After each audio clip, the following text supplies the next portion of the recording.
Welcome to the Scaling Japan podcast, a podcast about how to grow your business from $100,000 and beyond in the land of the rising sun. Welcome to the Scaling Japan podcast. I'm your host, Tyson Batino, and we have Dustin Ikeda, co-founder of Hashi Media, a social media marketing agency in Tokyo that helps foreign companies with their social media marketing in Japan. He is going to tell us about social media in Japan today. I'm so glad to have you on the podcast, Dustin. We're both from Hawaii. I've lived where you live in Hawaii for one summer. Yes, we have a lot in common, but please introduce yourself. Yeah, thanks for the intro, Tyson, and glad to be on this podcast with you, with my fellow Hawaii person. Like Tyson said, I'm Dustin Ikeda, co-founder of Hashi Media, social media and influencer agency in Japan. And we've been in operation since 2018, and we focus on the gaming, consumer tech, and lifestyle spaces mostly, specializing in mass market B2C. And we've had the privilege of working with global brands like Alibaba, Subway, HP, AMD, Rovio, who makes Angry Birds. So I'm excited to share what I've learned from working with these companies today. Excellent. And when I was running Japan Switch, I was very busy running operations, HR, marketing, also working in the parent company, which I'm co-founder. And because I had no time to learn how to do new forms of marketing, Dustin was my coach consultant, where I would meet him and he would tell me about everything new about Facebook and Instagram and help me optimize my ads. It was very helpful. I had no time to study, so I was like, okay, just pay Dustin, he'll tell me what to do or how can I make it 5 to 10% better. Also, before we get started, I wanted there's so many different types of social media platforms, but what platforms would you consider yourself very knowledgeable or an expert on? Yes, I would say that mainly right now we're working on Instagram, Twitter, some TikTok, both organic and paid efforts on those platforms, and mostly in the mass market B2C sector. Yeah, so that's where I would say I'm most comfortable in. Cool. As for myself, in the B2C market, I would say Facebook and Instagram ads. And for B2B, I would say actually I'm quite knowledgeable about LinkedIn and Facebook for business. Cool. With that being said, so I guess my first question would be, what are some popular social media platforms in the West that are also popular in Japan? Yeah, so let's just list them out. So in the USA, the top three most used socials would be Facebook at number one, and then number two would be Instagram, and number three is TikTok. And then in Japan, number one would be Line, number two would be X/Twitter, and number three would be Instagram. So you can see from these top three lists that the only channel that appears in both lists is Instagram. So it's pretty much just as popular here in Japan as it is in the West, and you can think of it and use it in much the same way in Japan as the West. Also of note is X/Twitter. It's on Japan's top three, but not in the USA. So it's kind of fair to say that it's actually the number one social media in Japan. Technically, Line and YouTube have more users, but the way people use those platforms isn't as much of a dialogue. It's more content consumption, messaging, not really a traditional type of social media. So X is definitely one of the main platforms here in Japan. Yeah, so that's what I would say are the Cool. commonalities there. And which ones are not so popular with the Japanese? Yeah, so TikTok was in the top three for the USA, but not in Japan. Like TikTok definitely is big in Japan, and it's talked about a lot. It's perceived as trendy.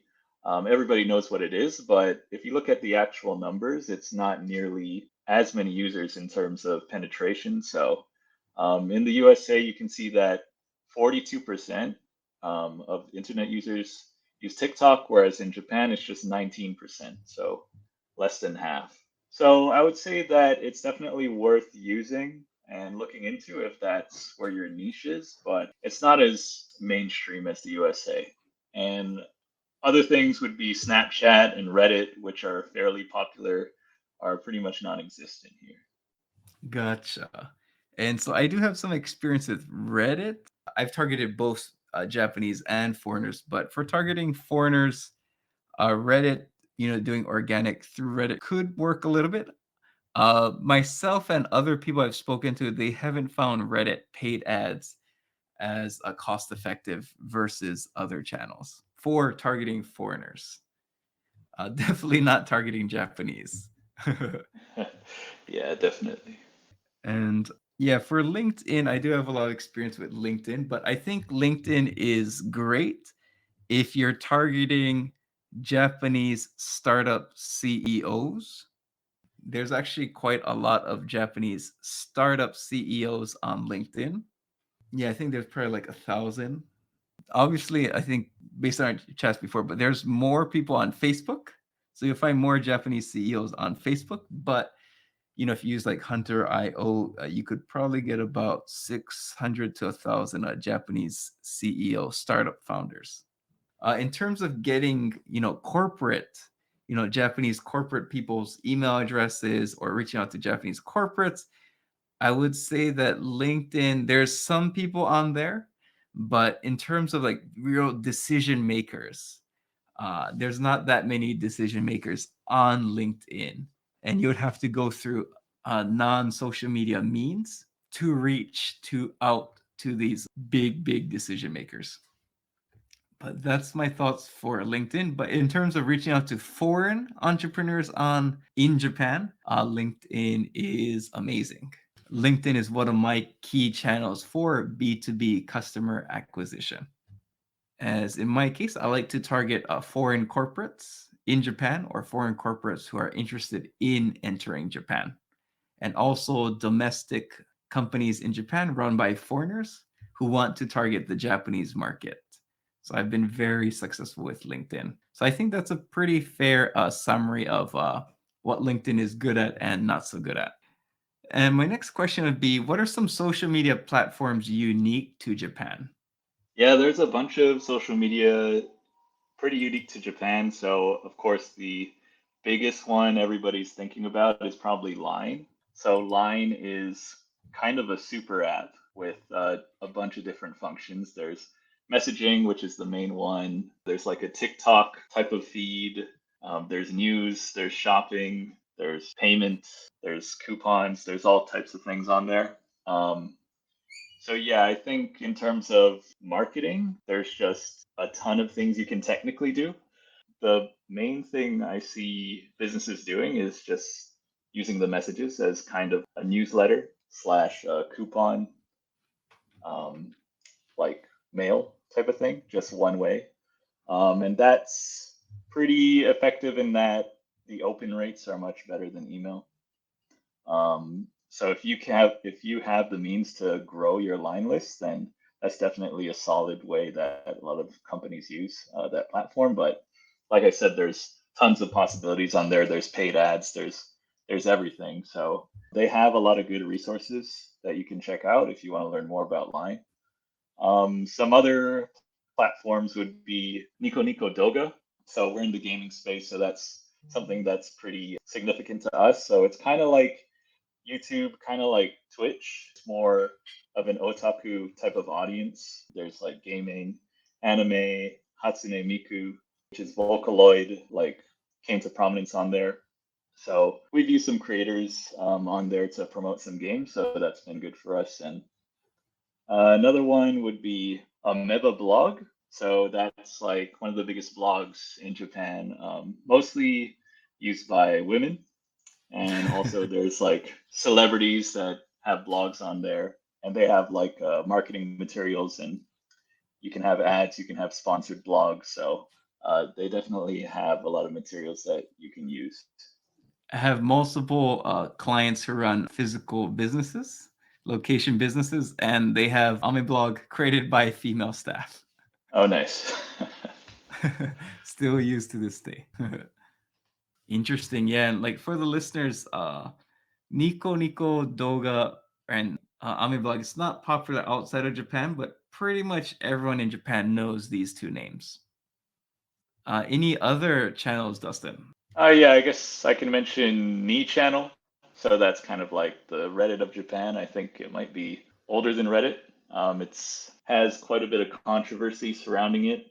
It's kind of too complicated to get into. Actually, I don't even know like the whole story, but yeah, it's quite controversial and a bit like Reddit, anonymous message boards of different categories. Might be risky for many global brands, but yeah, if you see your audience on there, it's something worth looking into. Cool. And I wanted to add a little bit about Line. So I do advise probably around like 10 to 12 physical location businesses. And I'm very big on Line for physical location businesses. It could be used for other ones, but I found that email open rates is typically 50%, on the high end, maybe 70% with existing customers. But or like people have shopped at your place, but I would say probably 40 to 70% is the range, depending on what you do. But if you use Line, it pretty much adds an additional 20% open rate, has been my experience. So like when I advise clients with physical location, like I have gym, yoga studio, English schools, like I often push them to use Line Business to communicate more effectively with their customers. And I think if used well, I would also consider doing it for restaurants as well.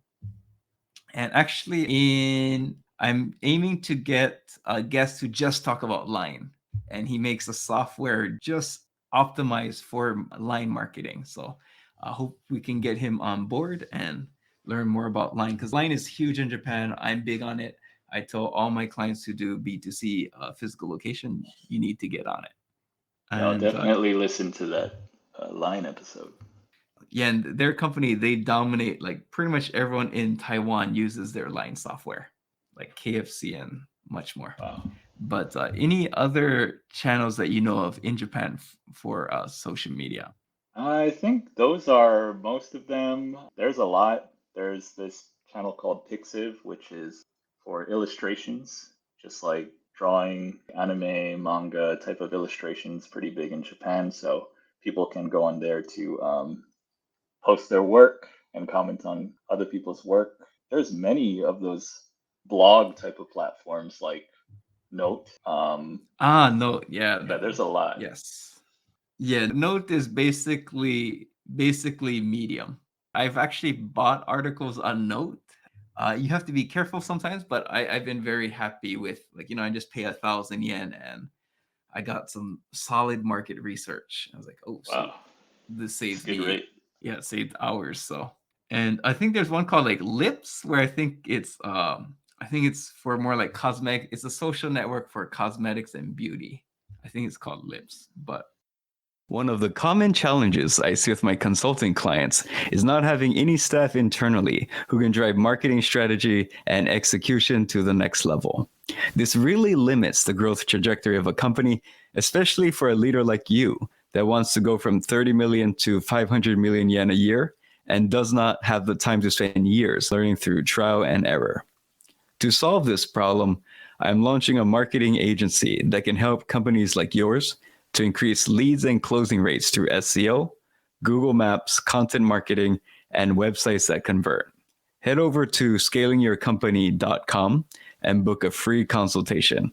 Let's talk about what your business needs are, where your current strategy is letting you down, and how we can help you see real results with the methods I've successfully implemented at multiple companies myself.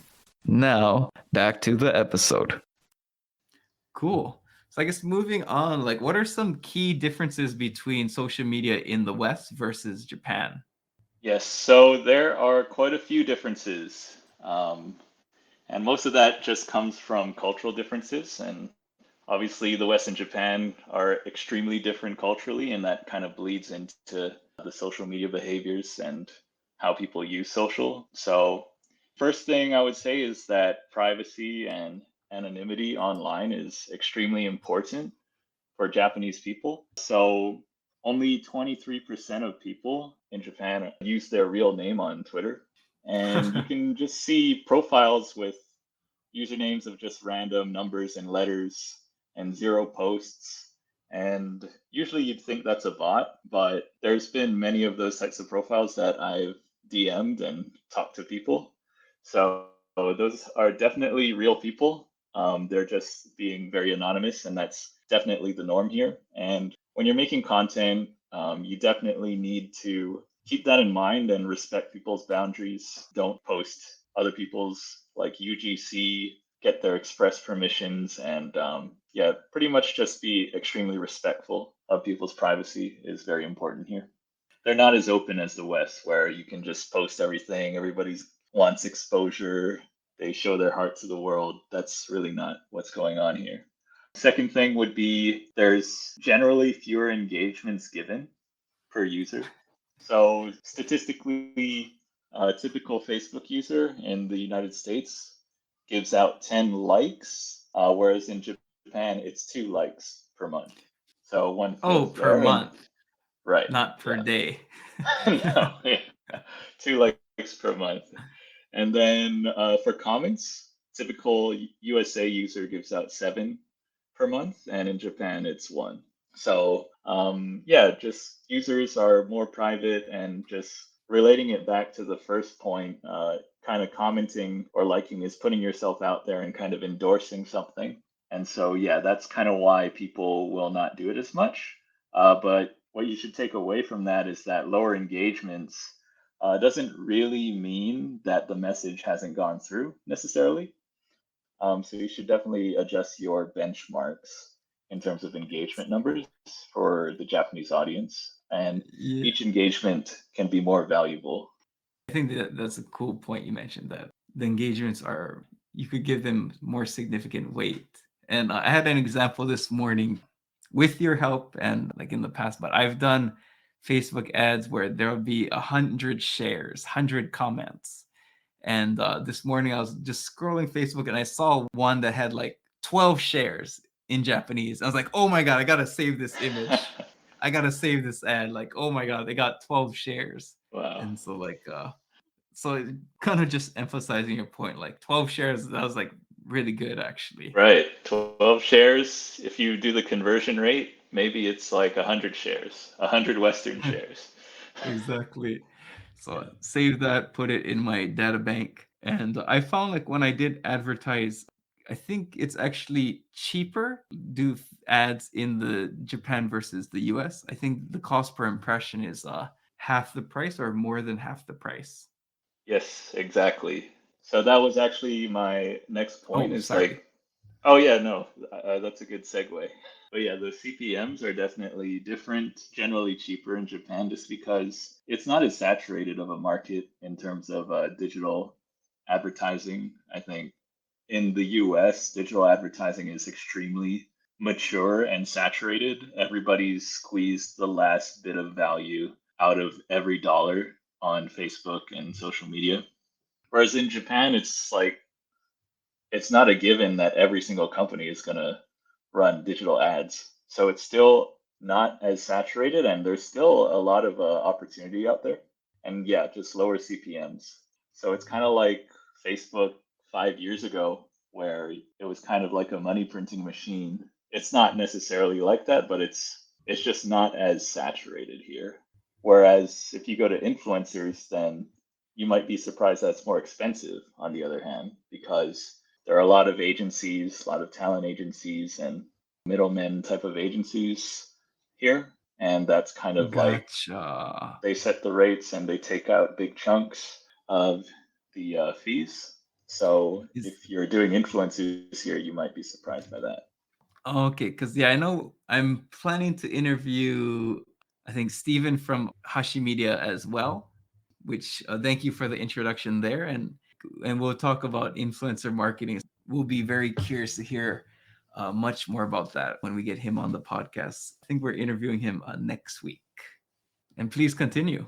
Yeah, my next point is that there's a lot of things called campaign or campaigns, which are essentially just themed sales promotions. So they can be giveaways on social media or discounts. And according to polls, this is the number one reason that Japanese people follow business social media accounts. So I think in the USA, stuff like this would be kind of considered spammy.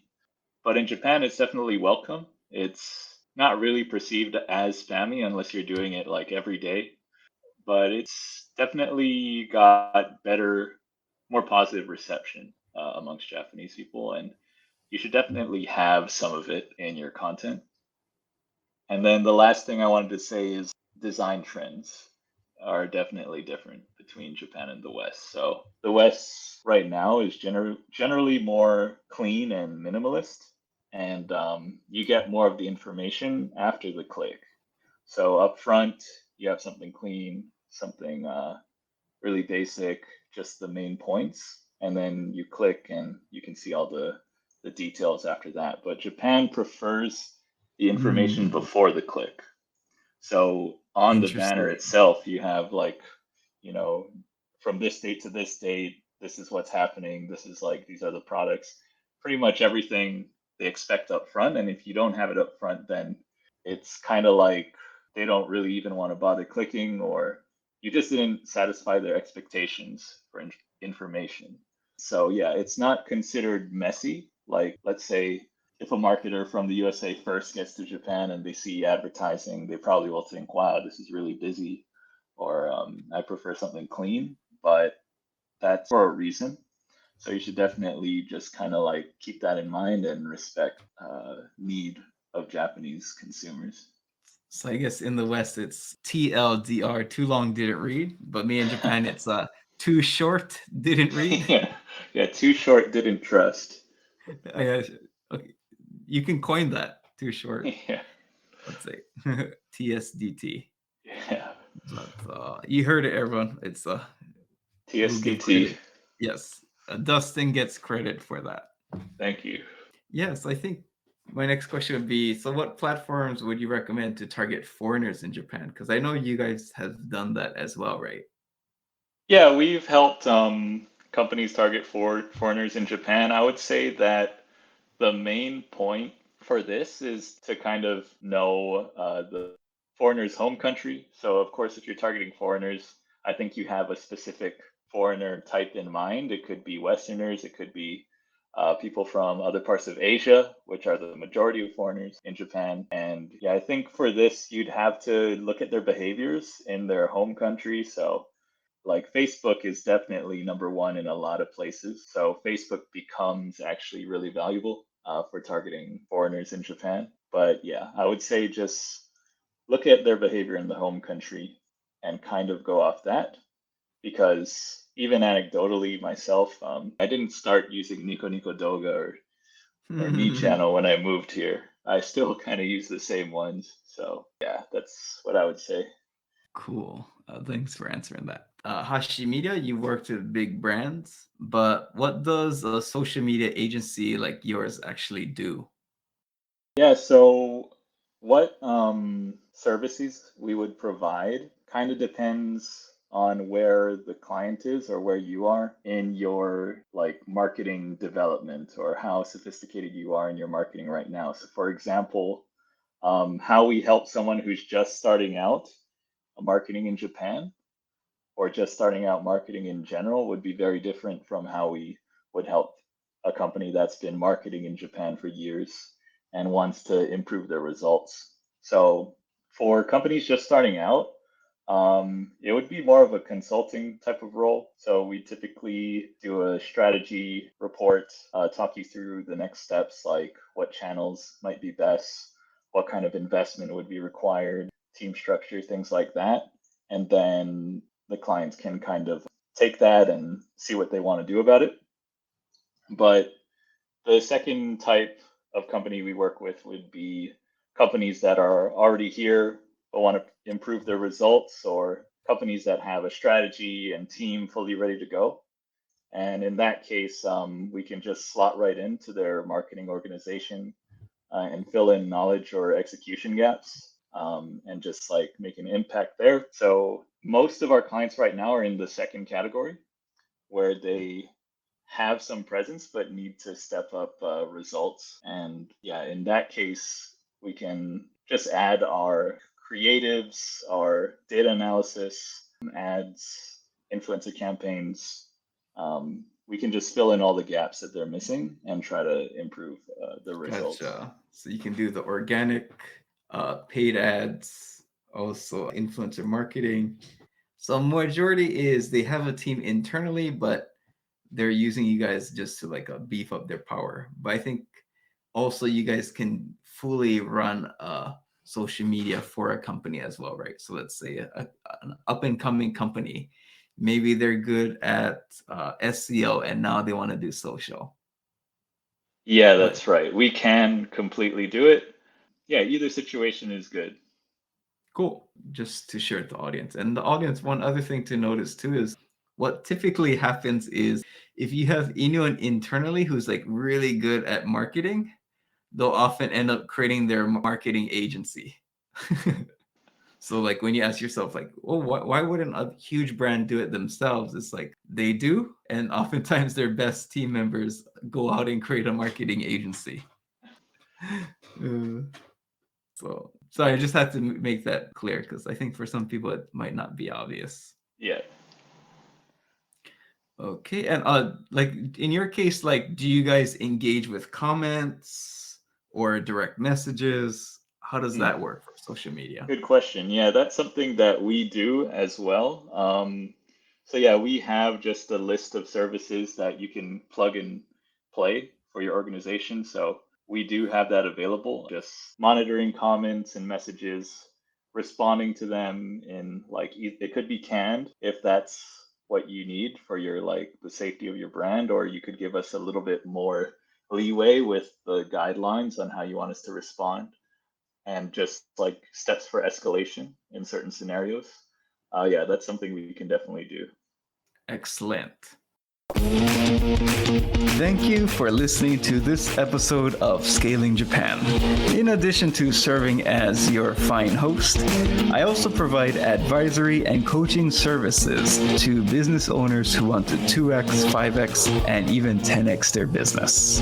So stop holding your company and your team and your employees back and let me help you and your company scale.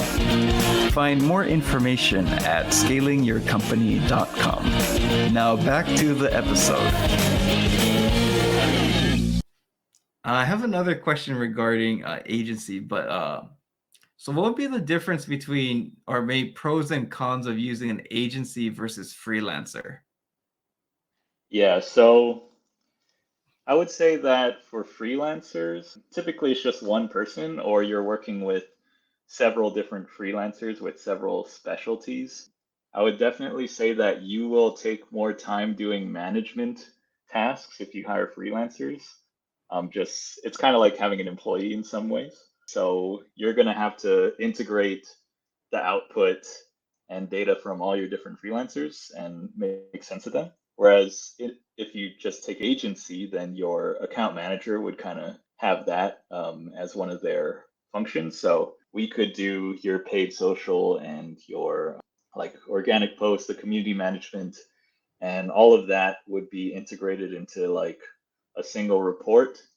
And it would be really easy for you to kind of understand what's going on versus like managing different people's, managing their productivity and like getting information from all of them in different forms. I think that's one definite advantage of an agency over a freelancer. And yeah, freelancers, yeah, typically specialize in one thing, whereas an agency, we have many different specialists in different roles that you can have like 1 hour of our paid ads person, 1 hour of our influencer manager. So yeah, I think you get a wider breadth of expertise working with an agency. Gotcha. So yeah, and so I guess probably the likelihood that you'll find a freelancer who's like an almighty. Yeah, that's very That's very rare. I feel like that type of freelancer would just be a consultant and they wouldn't really want to do anything because it does take a lot of actual man hours to execute marketing. And if you have a freelancer that's knowledgeable enough in all those fields, then I kind of don't see them wanting to do all of it. Actually, now that you said that, it actually like it made me think is like, hey, actually, yeah, that's why I'm not a I'm an advisor. It made Exactly. me realize it's like Once you can think at that level, you don't really want to get down into the nitty gritty of things anymore. actually I don't at all. It's too much studying, too much to keep up with, and I rather just advise on the big picture and a little bit on optimization with just core, but things that are eternal or things that don't change often. Right. So that's a very good point because that was a question I got from my client, and ironically, I should have been able to answer this question, but thank you for answering it for me. No problem. And cool. I guess next is maybe what is a social media campaign example that you've done in Japan, if you can share.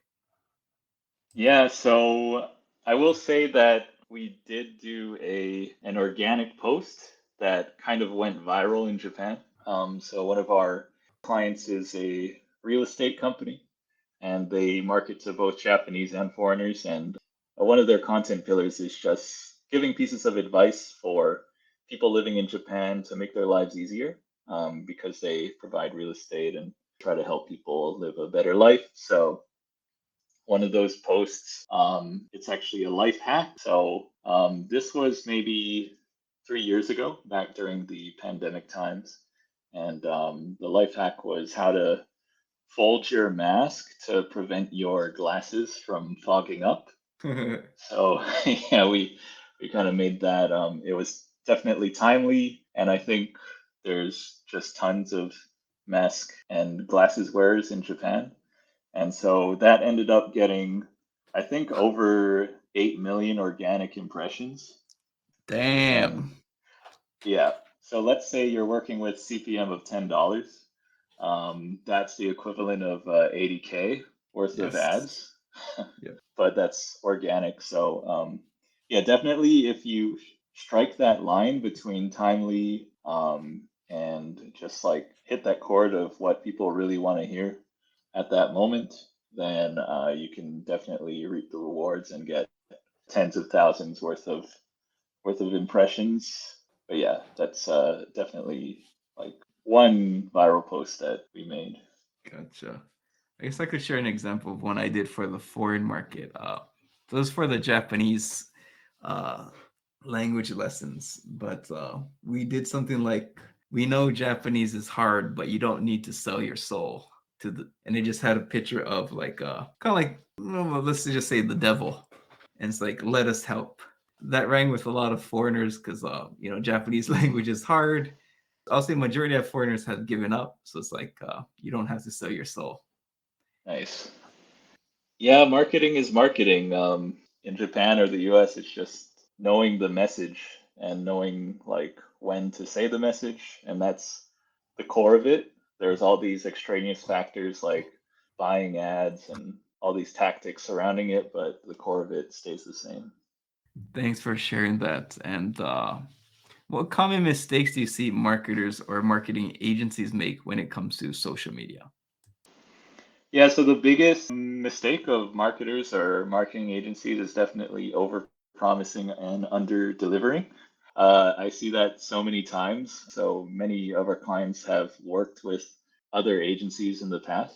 Yeah, there's just like times where they just are not very truthful to you. So, in the sales process, the agency wants to like paint a picture, a really pretty picture of what they can do, and the client, if they have unrealistic expectations or like things that just aren't reality, then the agency has no incentive to push back on that before they make a sale.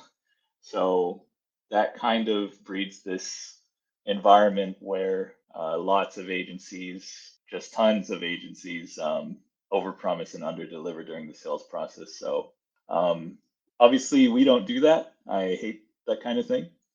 I guess you just have to take my word for it, but yeah, that's something to really look out for in the agency slash marketing world. Yeah, and I think I've realized kind of going back to like where I don't run any social media for my clients. I just advise, and the challenge I've found is like who can I introduce to them that can one gets the target audience, two knows how to create great content, three knows how to actually grow a channel. And I'll say four is based on the situation. Knowing is like, should you go more paid? Should you do influencer? Should you go more organic? And like knowing what is the right one to do at the right time. But what are your thoughts on that? Yeah, I think those are all definitely important questions, and it's very rare to find somebody that can answer all those questions or who has the capability of doing all those things. So yeah, I can definitely see because like a lot of small businesses, they want to start on social media, but I think they really underestimate the resources involved because posting on social media is free. So I think many people kind of think that it's very resource light and easy to do in terms of marketing, but actually there's a lot that goes into it in terms of knowing your customer, getting the messaging right, testing different creatives, and just all of those executional steps that I think a lot of people overlook. And if they don't have that expectation, the correct expectation going into it, it could result in just like disappointment for everybody. So, in some ways, advertising is easier than organic because you can just make one or two ads and pay for your impressions, and you'll get the bang out of that creative. Whereas if you just do organic, you could just be seen by 10 people and you spent an hour making that post. So, it's not as free as many may think. Yeah, it's so for at least my B2C experience, it's I've just done really paid ads for Facebook and Instagram. It's like I don't want to deal with thinking what I'm gonna post this or three times this week. I don't want to answer comments. Exactly. It's like Exactly. so that's why I call That's Dustin. why we exist. It's like, well, can you just help get me like a 5 to 10% increase? My ads are already very highly optimized. Can you just give me 5 to 10%? I won't do anything organic. But for like B2B though, like for my LinkedIn, really focused on organic.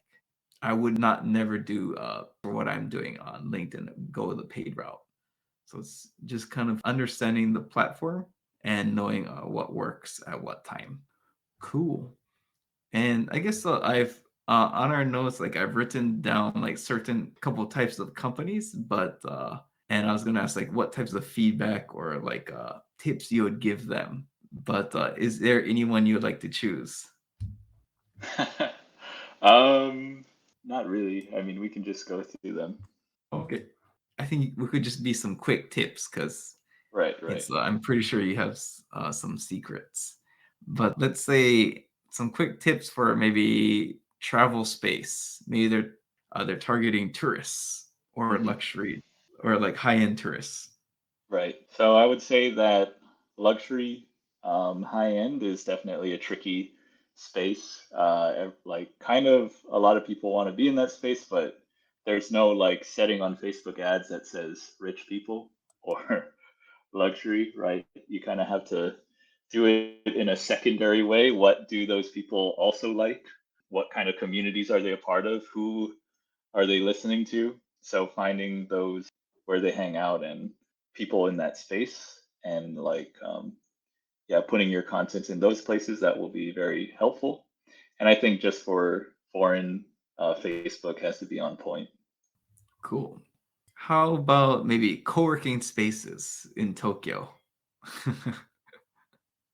Yeah, that's extremely broad. So I would say that first of all, you have to identify what kind of business and business owners that you're trying to target. So, for example, WeWork is super different from like a co-working space that just has one location that's more organic. So, you definitely, I would say you probably have to find a niche and definitely think about the pain points and what those people are looking for in a co-working space and then really broadcast that message.